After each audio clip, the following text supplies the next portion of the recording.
Hello，你好啊，歡迎你收睇我嘅影片。2026年4月19號喺北京舉行嘅人形機械人半程馬拉松，創造咗一個歷史嘅時刻。由深圳榮耀智慧科技開發有限公司嘅閃電機械人，以50分26秒嘅成績攞到冠軍，超越咗烏干達名將基普利莫。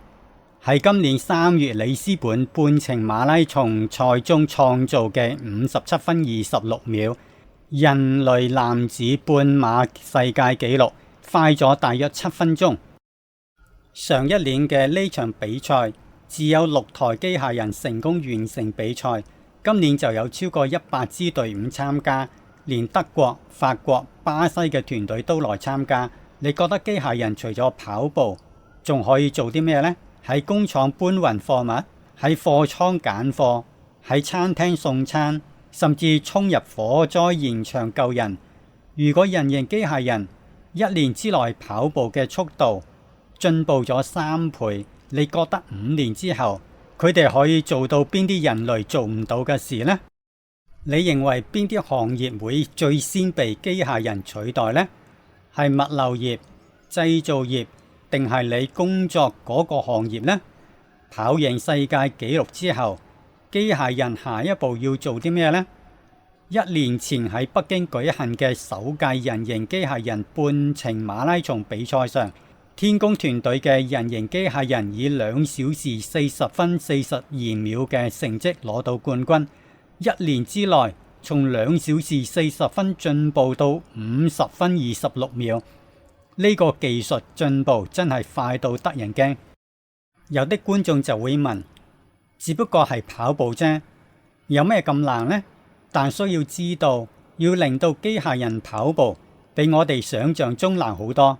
全程21.1公里，首次引入咗平地、斜坡、轉彎位、狹窄路段等10幾種地形，包含咗22個彎位，同埋接近90度嘅急轉彎。對於人類跑步嚟講，我哋從小就學識咗跑步，呢啲動作對於我哋嚟講係本能，但對於機械人來講，每一步都係複雜嘅計算過程。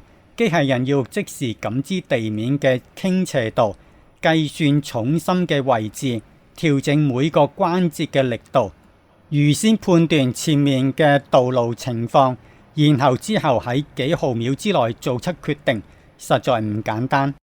呢場比賽連國際媒體 CNN 亦都給予高度關注。點解國際媒體 CNN 會關注一場機械人馬拉松比賽呢？因為佢哋知道呢場機械人比賽唔單止係一場體育賽事，而係科技實力嘅展示。佢集成咗所有 AI 技術，邊個喺人形機械人領域領先，邊個就喺 AI 產業嘅核心競賽中佔據優勢。如果人形機械人喺1年之內跑步速度進步咗3倍，你覺得5年之後佢哋可以做到啲咩事呢？會唔會取代咗你而家工作緊嗰個行業呢？我好想聽下你嘅意見，請你喺留言區留言，分享你嘅睇法。如果你鍾意今日嘅影片，請你俾個 like， 分享俾你身邊嘅朋友。最重要嘅係訂閱我嘅 channel， 撳埋個小鈴鐺，咁你就唔會錯過我每一次嘅分析。多謝你嘅收睇，我哋下集再見，拜拜。